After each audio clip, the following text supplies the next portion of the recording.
مرحبا يا جماعة. تحياتي للجميع. بدي أحكي عن آخر ترند أو آخر بدعة اليوم طلعت فيها سلطة الجولاني بسوريا، وهي تبديل العملة السورية. حسب ما عم يحكوا إنه بدهم يشيلوا صفرين من الليرة السورية. يعني السلطة لاقت إنه كل مشاكلنا ومشاكل السوريين رح تنحل إذا قصقصوا الصفرين من الليرة. آه، قبل ما أحكي بهذا الموضوع، طبعا رح يطلع بعض المتفلسفين انه انت ضد آه، تطوير الوضع وضد الخطوات الإيجابية اللي عم تصير وضد وضد وضد. أنا ماني بكل هذا الوارد. أنا رح أحكي وقائع. حابب تقتنع بهاي الوقائع أهلا وسهلا، ما أنك حابب هاي مشكلتك، ما فيني أفرض عليك تقتنع بصراحة. يعني حتى نحكي عن هذا الموضوع، وللي عم يسأل انه انا بصفتي شو عم بحكي او شو هي خلفيتي، يعني انا اساسا دارس علوم سياسية، والاقتصاد السياسي كان جزء اساسي من دراستي. فاليوم الوضع الحالي بسوريا هو انه الليرة هي عبارة عن ورقة بدون قيمة. يعني قبل الثورة السورية كانت قيمة الليرة، قيمة الدولار عفوا 50 ليرة سورية أو 49 وكسور. اليوم صارت حوالي 11 ألف ليرة. طبعا هي وصلت لمستويات قياسية بفترة من الفترات بعد الحرب، وصلت قاربت 20 ألف، بعدين رجعت انخفضت، اليوم حوالي 11 ألف. والبنوك فاضية. يعني الناس بتستنى ساعات لتحصل على فتات المصاري. الناس اللي أودعت نقودها عند البنوك عم تعاني لتسترجع نقودها فعليا. هي مشكلة قديمة متجددة طبعا، يعني بدور السلطة الحالية وبدور نظام الأسد، حتى ما نحكي إنه هي مشكلة وليدة اليوم. لكن اليوم الأسواق كلها صارت بالدولار. فشو يعني حذف صفرين؟ يعني قيمة الليرة بدل ما تكون، عفوا قيمة الدولار بدل ما يكون 11 ألف ليرة راح تصير عبارة عن 110 ليرة سورية إذا بدنا نقيسها بحذف صفرين. لا نعطي مثال، إذا سعر سلعة معينة اليوم بسوريا 100 ألف مثلا، وراتب الموظف هو مليون، هاي السلعة بتصير قيمتها 1000، وراتب الموظف 10 آلاف. يعني الأرقام بس هي اللي عم تصغر، لكن القيمة الشرائية هي نفسها، ما اختلف شيء. يعني خلينا نسميها عملية ميك أب اقتصادي، تجميل، نفس الوجه البشع لكن مع شوية مكياج. ليش السلطة عم تعمل هيك؟ مو لأنه عندها خطة اقتصادية عبقرية، لا أبدا. برأيي الشخصي عبارة عن مخدر، حالة نفسية عم تخلقها السلطة عند المواطنين تحت عدة ذرائع: تسهيل أرقام، تسهيل حسابات، وكأنه المواطن هو مشكلته مع الأصفار، يعني مو مع الأسعار في سوريا. على لسان أحد الاقتصاديين أيضا أنه هاي الخطوة بتهدف لجمع الأموال من تحت المخدة، من تحت مخدة المواطن، أنه المواطن عم يخزن أمواله خارج البنوك السورية، هيك المواطن رح يتشجع يحط أمواله. فحذف صفرين بالنسبة لهذا الخبير هو الحل. يعني بدل ما نسأل نفسنا شو اللي خلى العالم تحط مصرياتها تحت المخدة، وأساسا ما بعرف شو نسبة هدول العالم اللي حاطين مصرياتهم تحت المخدة. الذريعة الثالثة هي شكل جديد لليرة، وهذه يمكن الذريعة الوحيدة اللي ممكن نقبلها، يعني إنه بدهم يشيلوا صورة الأسد ويغيروا شكل العملة. لكن يا ريت يعني مع تغيير شكل العملة، وضع شكل جديد للعملة، يتغير شكل العقول اللي عم تفكر بهي السلطة. فوين الفائدة من حذف صفرين؟ صح الواحد راح يحمل رزم أصغر من المصاري، يعني بدل ما تروح تشتري كيلو لحمة تحمل كيس من الألوف هيك، راح تحمل ورقة أو ورقتين. بس المصيبة إنه الجيب راح يضل فاضي. يعني الناس مو بحاجة إحساس نفسي، الناس بحاجة شغل، بحاجة كهرباء، بحاجة خدمات، بحاجة أسعار مقبولة. القوة الشرائية راح تضل صفر، مثل الرواتب اللي ما بتكفي لتسد رمق الموظف. طبعا أنا عم بحكي بشريحة الموظف أو الموظفين. اللي ما موظف أو اعتماده على الأعمال الحرة هي مشكلة أخرى، يعني بدها فيديو ساعات يمكن نحكي عنها. لكن بالحديث عن الموظفين اللي عم يتقاضوا رواتب من الدولة، القوة الشرائية هي نفسها. حذف صفرين ما راح يغير شيء. بالإضافة لهالشيء، التجار رح يلاقوا فرصة جديدة ليستغلوا هي الحالة،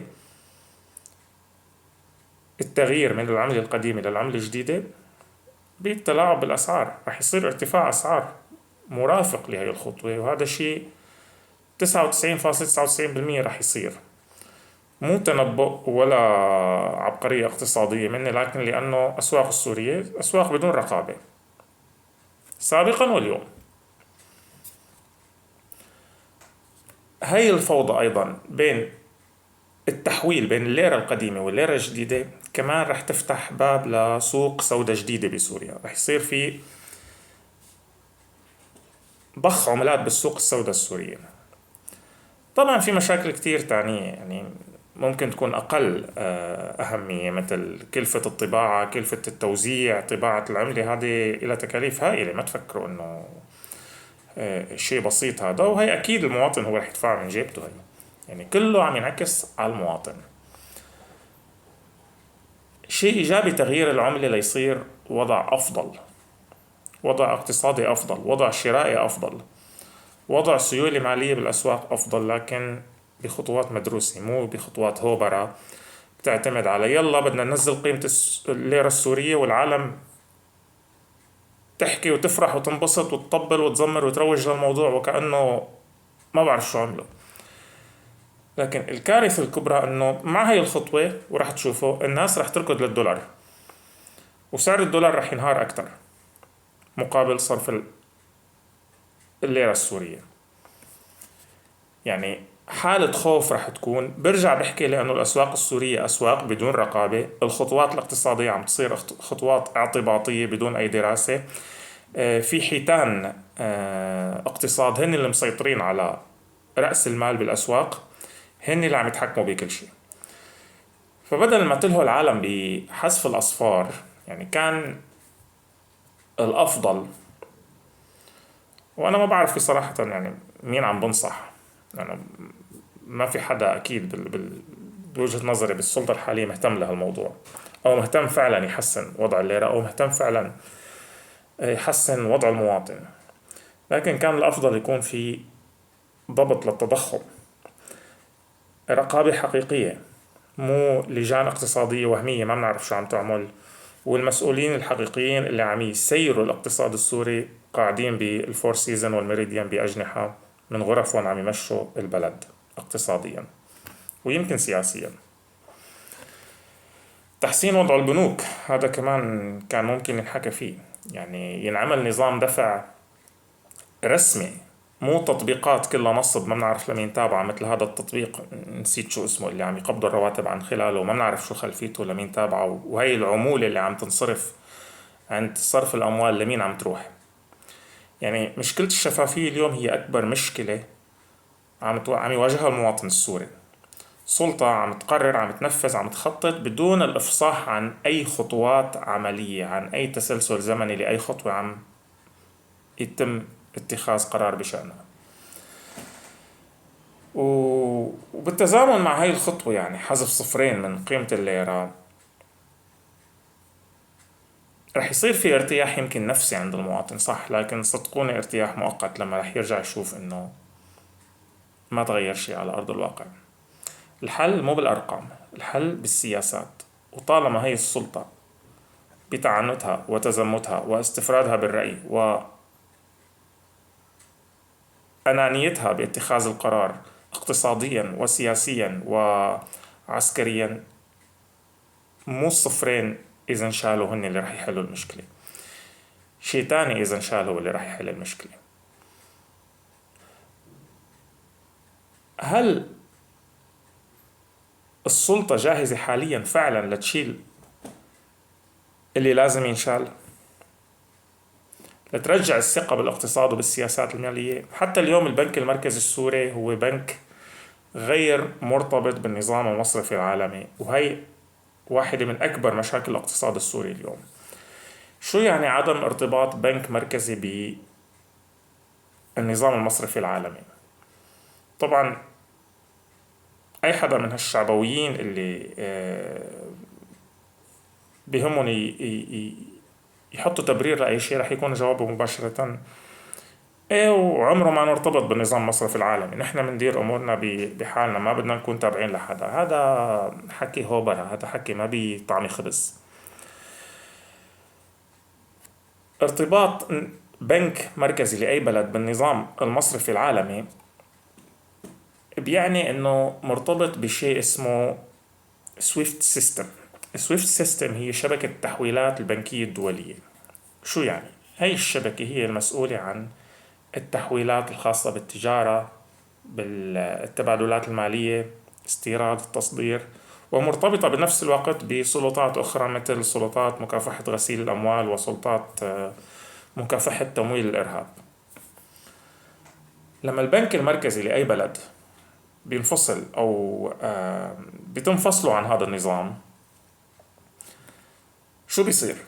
أول شيء هذا البلد ما راح يقدر يبعت أو يستقبل تحويلات بالعملة الصعبة بالدولار أو باليورو بشكل رسمي بشكل قانوني.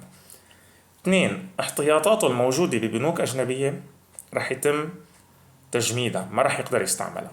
3. التجارة الخارجية بتصير كتير محدودة، لأنه رح يصير في خوف بالتعامل مع هذا البلد. هذا البلد ما مرتبط بنظام مصرفي آمن.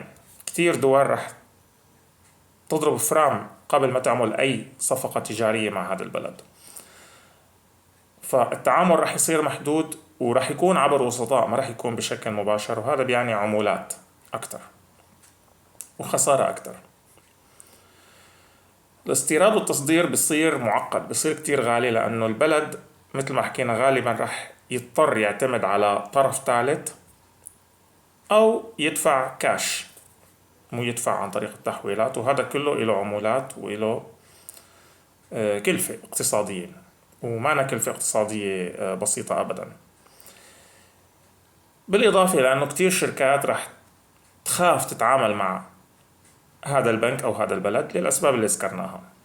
البلد ما راح يقدر يحصل على دولار أو يورو بشكل سهل أو بشكل هين، فهذا الشيء بيؤدي لوجود سوق سوداء وارتفاع أسعار صرف العملات الأجنبية.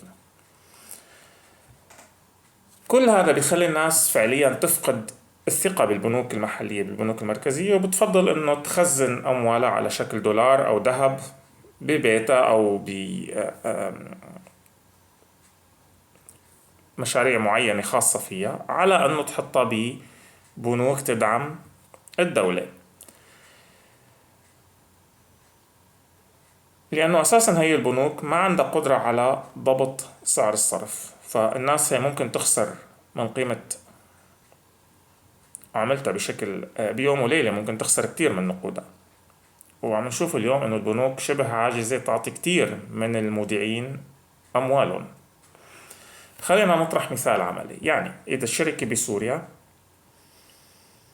بدها تستورد مثلا قمح من روسيا، من أوكرانيا، من أي بلد، أو بدها تستورد معدات من الصين على سبيل المثال، بالبنوك العادية المرتبطة بنظام الصرف العالمي بنظام سويفت بيتم تحويل ثمن البضاعة بالدولار عبر هذا النظام مباشرة، تحويل بنكي مثل أي تحويل بيتم بنعرفه.